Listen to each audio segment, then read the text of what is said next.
This weekend, as we know, is Mother's Day. So today we're going to be talking about some of the top names that people name their children in 2010. That's right. They release this every year. The Social Security Commission just came out with its list of most popular names for 2010.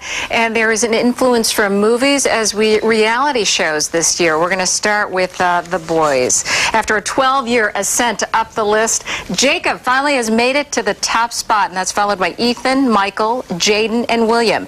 Isabella sits at the top of the list for girls' names for a second year, followed by Sophia, Emma, Olivia, and Ava. And I'll have to tell you that my daughter, who's now 13, we had considered Isabella and Sophia both. And really? And we decided once we looked at her what name it would be. Now, I like the name Sophia. I always think it's really cute. I do too. And I have a cousin who's due in July, and they were toying with the idea of naming their daughter Olivia. They eventually settled on Anna, though. It's still a beautiful name, and it still ends with A. Yes, they do. It's A, all down the list. It is one of the most difficult but fun, things that you do when you have when you're having a child. Some are influenced by movies. Guess what the movie that influenced maybe some of the names this year? You could call it the Twilight effect. If you recognize the top two names, the most popular names of the year also happen to be the names of the Twilight characters. Kristen Stewart plays Isabella in the movie series, and Taylor Lautner, with those abs, plays Jacob.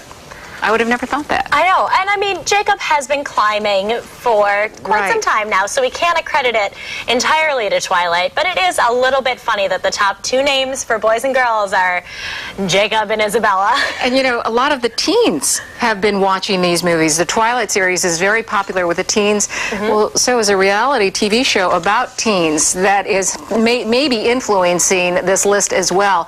The twist is that the fastest growing names are also Maci for girls and Bentley for boys. You might know those names from the MTV reality show Teen Mom. Maci Bookout is one of the stars, and her son, he is named Bentley. How about that? Yeah. I have to be honest, I've never watched the series, but I heard it's a hit. I'm not sure I like it. The second I saw those names, I was like, oh my God, Teen Mom. Really? I mean, like Maci and Bentley, and she actually is a very, very good mom and takes care of her son very well. I think it's interesting that a show like that would have such an influence on children's names. You never know these days without the reality show, right? Yes. If you want to know the full list of names, we have them on our website.